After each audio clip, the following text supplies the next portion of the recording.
upon a time, in a quaint little town, stood an old, eerie mansion at the outskirts. It was said to be haunted, and the locals had countless chilling tales about the strange occurrences within its walls.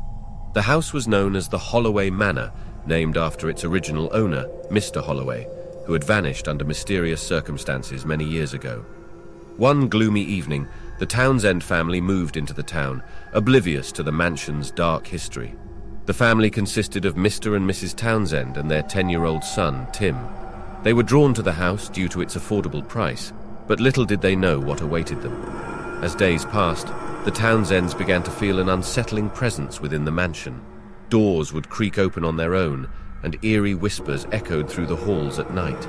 But they tried to brush it off, thinking it was just their imagination playing tricks on them. One fateful night, Mr. and Mrs. Townsend had to travel to a nearby town for an emergency, leaving Tim home alone in the Holloway Manor. Tim was nervous, but pretended to be brave as he waved goodbye to his parents. As the clock struck midnight, strange things started to happen. The wind outside howled with an eerie intensity, and the moon disappeared behind thick clouds, shrouding the mansion in darkness. Tim decided to distract himself from the fear gnawing at his heart by watching TV in the living room. However, the TV started flickering, and the channels changed on their own. It seemed as though an unseen force was trying to communicate with him. Petrified, Tim switched off the TV and tried to find solace in his bedroom. But the bedroom wasn't any safer. The closet door creaked open, revealing a haunting shadow lurking within. Tim's heart pounded like a drum as he heard whispering voices growing louder. Trembling with fear, he shut the closet door and hid under his blanket, hoping it would all go away. Suddenly, a chilling voice echoed through the house, calling Tim's name. "Tim! Come and play with me, Tim!" He recognized the voice.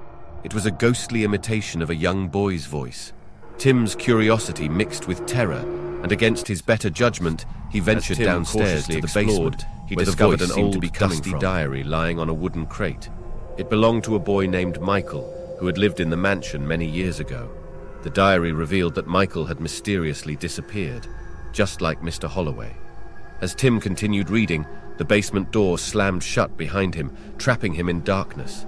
Panic surged through his veins as he frantically tried to open the door. The ghostly voice laughed menacingly, and eerie whispers surrounded him. In the midst of the chaos, Tim remembered something he had read about hauntings in a book his parents had packed in their belongings. It said that sometimes spirits lingered in this world because they had unfinished business. Summoning all his courage, Tim spoke aloud. "Michael, I know you're here. What happened to you? Can I help you?" The ghostly laughter stopped, and the whispers softened. A figure started to form in front of him, revealing the ghost of Michael. He explained that he was trapped in the mansion and couldn't move on until his missing diary was found. Remembering the diary he held, Tim handed it over to Michael. As the ghostly boy read the diary, tears filled his eyes, and a sense of relief washed over him. He thanked Tim for helping him find closure, and then vanished into thin air. With Michael's spirit finally at peace, the mansion's eerie atmosphere lifted, and the basement door swung open. Tim hurriedly ran back upstairs, feeling a strange mix of fear and triumph. When his parents returned, they found Tim sitting in the living room, looking pale but relieved. He recounted the terrifying events of the night, but they dismissed it as an overactive imagination. From that night on, the Holloway Manor remained calm and serene. The Townsend family stayed, unaware of the paranormal events that had unfolded in their absence. Tim, however, knew that he had come face to face with the unknown and had helped a troubled spirit find peace, a memory he would carry with him for the rest of